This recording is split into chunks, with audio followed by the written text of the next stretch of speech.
Hello, everybody, and thank you for tuning in to the Indiana State Police Roadshow. I'm your host, Sergeant John Perrine, Public Information Officer for the Indiana State Police Indianapolis District. The Roadshow is brought to you each and every week by the Indiana State Police Alliance and Cops for Kids, a subsidiary of the State Police Alliance. For more information about our sponsor, you can visit them at www.indianasfinest.com. The Roadshow is brought to you on the radio each and every week by our good friends at MS Communication and Network Indiana, and we appreciate their efforts to get us on the radio waves and help us share our message.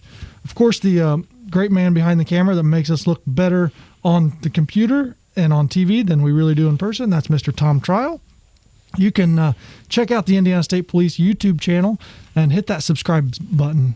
Search for Indiana State Police on YouTube, and it'll take you straight to our channel for all of our road shows and all the other great videos that Tom has been able to put up there. Our guest again, and I say again because he always comes with such valuable information, I would consider him a scam expert, not an expert scammer, is Mr. Tim Maniscalco. Thank you for coming in from the Indiana Better Business Bureau. Good morning. Yeah, we're happy to do this. This is just a great opportunity for us to get the word out to people about, like you say, scams and ways that they can protect themselves. So we appreciate the opportunity to do this. Now, you've researched this. You've made a career out of this, unfortunately, of helping people avoid being scammed. But sometimes you just sit back and scratch your head at like, I can't believe what these people are coming up with. They're smart, unfortunately. Yeah, what we've seen is that scammers, like you say, they're very innovative. They've really made a career out of this, and this is really the business that they're in. And what makes it, I guess, so a good opportunity for them is most of these scams originate outside the country. They come to us on the internet, email, social media, online websites, that type of thing. It's almost impossible for them to get caught. And if they do get caught, let's say they've got a fake website or something, they'll just put a new one up, minutes later. So it's actually, something that is very profitable for them. And in today's world where we're so connected, everyone's online, and it's just, and we're so used to click. Sometimes you click and, you shouldn't have click there. So they know that, and they're very good at looking at kind of the current events that are going on and finding some sort of way to beguile you, to con you into something that you think is a good deal. So they're very crafty, they're very innovative, and they're very much up on the news that is happening. And the unfortunate thing is the criminal investigations into these things are very, very difficult because not only do they utilize technology to fake essentially where their location is, they're often out of the country. They're very innovative and they're hard to catch. And so that's why it's so important on the other side of that we educate and we prevent this from happening. We don't want to find it in the aftermath. Really, the best defense against this is an educated consumer. And that's why venues like this are so important because, like you say, law enforcement, your hands are really tied. You can't get somebody who's outside the country, who's on the internet. So the best thing that we can do is make certain that people are informed so that when they see this, they kind of stop and think to themselves, wait a minute, this doesn't sound quite right. I shouldn't be clicking on this. I shouldn't be going to this website. I shouldn't be doing what they're trying to get me to do. So, forums like this are great. I recently got an email that said that I had purchased something with my Apple ID, and it was a very minor purchase, like $2 or $3, but I couldn't think of what it was, and I thought, wow. So I talked to my wife, and she hadn't purchased anything, and I really looked in the email because they wanted me to click a link to confirm something, and I found a couple misspelled words in the email, and I thought, wow, this is a fake email. It looked legitimate. Yeah, and I tell you, what we find a lot is when you say the misspellings, because these originate outside the countries, two things that you should always look for are misspellings and what I'm going to call awkward English. Since English is not their native language, they will say things and put things in a way that we wouldn't typically, sentence structure and things like that typically aren't that way. So if you see that, and obviously the link that you saw, you caught that, that's a real warning sign to say, wait a minute, before I click on this, before I do anything here, let me really check this out.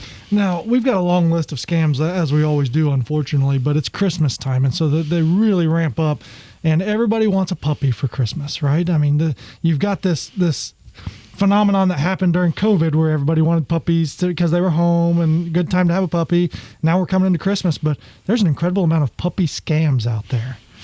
Just like you said, what's happened with COVID is a lot of people went out and got puppies, and now with Christmas, people go out and get puppies. So you've got kind of the perfect storm here for scammers that, the demand and the wanting to have a puppy is just sky high at this point.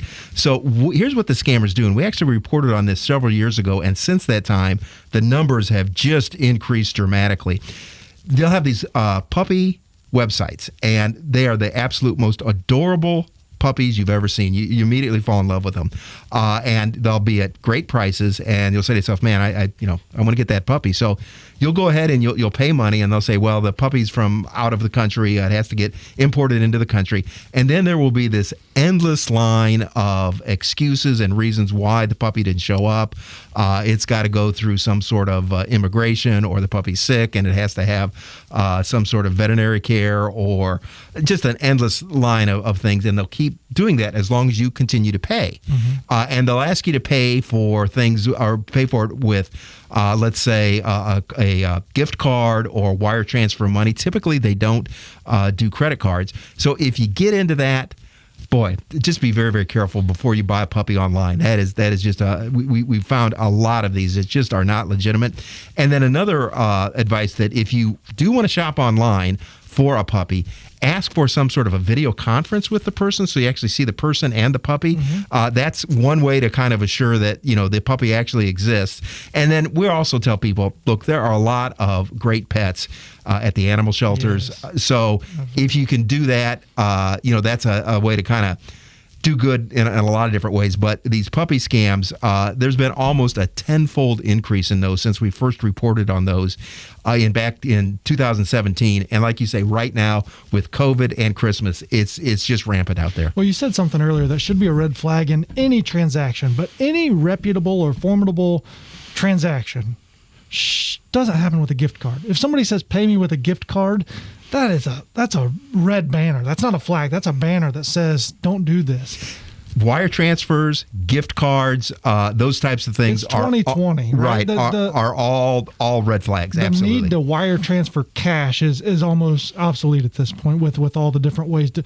But find a way to pay that protects your money somehow. Absolutely, and credit cards are going to give you the most protection. And if you wire transfer money or a gift card, there's no way to trace that. I guarantee you that money is outside the country within minutes. Yeah. So you're right. That type of transfer of money, of dealing with that way, boy, that's just very risky. Also, do your research. My family recently got a puppy, and we knew what it was going to cost because we did enough research, and we knew that the breed we were looking for and how much it was going to cost. And so if you know what it should cost, and then you come across a deal, it's like, wow, and this person wants the cash up front or whatever it may be, just if it's too good to be true, it probably is. It is, yeah, and they will advertise a lot of very popular brands. And once again, the pictures that they have on these websites, they're just adorable. Yeah. And you'll immediately fall in love with the dog. So just be very, very careful of that. And so another thing we have is these fake online purchase websites. I mean, it's Christmas. Everybody's looking for a good deal. Everybody wants to save some money.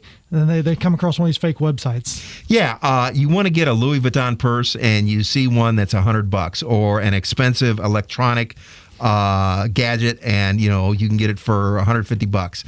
Once again, one of two things is going to happen to you here. You're going to pay your money and nothing will show up, or you can click on the link and it might download some malware into your computer. So what they are doing is enticing you with these incredibly low prices, and a lot of times it's designer goods, it's expensive electronic goods, but even just regular household sort of items they're advertising now on these online websites. So these are fake websites. Once again, go to the URL bar, look for the letters HTTPS. S is the important letter there. Look for the little lock icon, and then hover over the URL bar. If it doesn't look like it's a legitimate company, if it's kind of a funny-looking sort of URL that comes up, if you're shopping on Walmart and it doesn't say Walmart on it, or it doesn't say, the brand name on it, be very, very careful, because anybody can copy a website and make it look like a legitimate retailer. And Tim, you guys have a resource for people if they do, or if they're like, hey, I'm not sure this is a legitimate website, check out your website and they can compare it to other people may have reported it. Right. We've got a great website out there. It's called Scam Tracker, scamtracker.org. It is a great way to check out scams that are going on in your area. If you go to scamtracker.org, a big map of the United States will come up, and then you can hone right into Indiana. You'll see all these dots, and that's where consumers have reported scams to us. It's updated daily, so it's a way for you to check to see what scams are going on, or if you've had someone approach you and it looks kind of suspicious, you can go on there and say, hey, yeah, that looks exactly like the one that just came across to me. If you have been scammed or have been approached to be scammed, please report it on Scam Tracker. Just go up to the top right-hand button and click on the Report a Scam button. Take you about 5 or 10 minutes, but you will inform others people. So it is a really good website, and we do a report on that each year about the top scams, who gets scammed, so it's a great website. You know, as embarrassing as it might be to get scammed, we're all vulnerable to it. And if it happens, maybe do your part to help somebody else, to keep somebody else from falling for the same thing. You're exactly right. And it's kind of interesting. Most people think that it's the elderly that gets scammed. It's actually younger people that get scammed, and the reason is most scams come through the internet. They are, things that people click on the internet. Young people use the internet, and so it's a way that a lot of people get scammed that way. Young people get scammed. Yeah, and yet another one here, Tim, is people capitalizing on our vulnerabilities, and that is these COVID clinical trial scams, where people are thinking they're signing up to receive some money or whatever to donate their time or whatever, and it turns out to be false. Yeah, we've gotten some really good news on these vaccines and other treatments for COVID here in the last couple of weeks, and the scammers know that. Once again, they're looking at the items that are in the news, and they're saying, hey, sign up for this COVID clinical trial. You're going to get paid $1,000, and you can help someone out. Well, once again, a couple of things are going to happen to you here. First, if you click on that, it could download some malware into your computer, or if you click on it and they start to ask you to sign up for things, and they're going to ask you things like your name and address and what have you, sort of legitimate information. But then they will start to ask you for things like your Social Security number or maybe even bank account information because they want to pay you the money. A clinical trial, number one, isn't going to pay you money. Number two, they don't need any of that information. They just need to know who you are. They're going to ask you some questions about your health, see if you qualify for the clinical trial. Once again, this is a way to steal your identity. So just be very, very careful. If you see something like that and they offer you money, it's not a legitimate clinical trial. That's great to know. And of course, it's Christmas time. Everybody wants to give. We just had Giving Tuesday, and you feel good about when you give money or something to charity, time, whatever it may be. But how do you know that the money you're giving to charity is a legitimate charity and it's going to where it should go? Yeah, about a third of all individual giving is done between between Thanksgiving and New Year's. The scammers know that. So this is a time of year when, Americans are very, very generous. Scammers, once again, are very aware of the current events out there. So a couple of things that you need to be aware of. Once again, look at the website, look at the URL bar, make certain that it's a secure URL bar, that it's not a fake website out there. Number two, look out for these, what I'm going to call very emotional sorts of pleas out there. They're really trying to give you the bum's rush on, we need this, we got to have this now, those emotional pleas. And there are a couple of very good places to go where you can check out charities. One of the best one is give.org, give.org. It's a great way to go and check out charities. And you want to make certain that the charity, as much of their money as possible is going to the mission that they're trying to accomplish, and not a lot of money going to fundraising, a lot of money going to administrative sorts of costs, because when you give money, you really want it to go to, that cause that you believe in, that you want to try to do some good for. So a lot of these websites will give you that information. So it's a great way to check out charities. But once again, there are a lot of fake charities out there. There are a lot of fake websites that, your money isn't going to go to the cause that you want it to go to. Yeah. And we've got a little less than a minute here. And I always appreciate Tim coming in because there's so many things. I mean, we could have hours worth of conversations on this topic, but we just want people to be educated. And the first place I would recommend you go, you have your family go, elderly, sisters, brothers, moms, dads, whoever it may be, is Scam Tracker. Check that out. Familiarize yourself with it. That way, when you do get those emails, you can plug it right in and say, hey, nope, I can delete this one right away before I click anything, before I forward anything. just get yourself right out of there. Yeah, Scam Trucker's been around now about 5 years, and really it is our way to inform the public about what's going on with scams. So that's the best defense we have, is you being a well-educated consumer out there so you don't fall for this stuff. Yeah, well, thank you to our guest from the Indiana Better Business Bureau, Tim. Always an honor to have you. You've been tuned into the Indiana State Police Roadshow. We will catch you next time.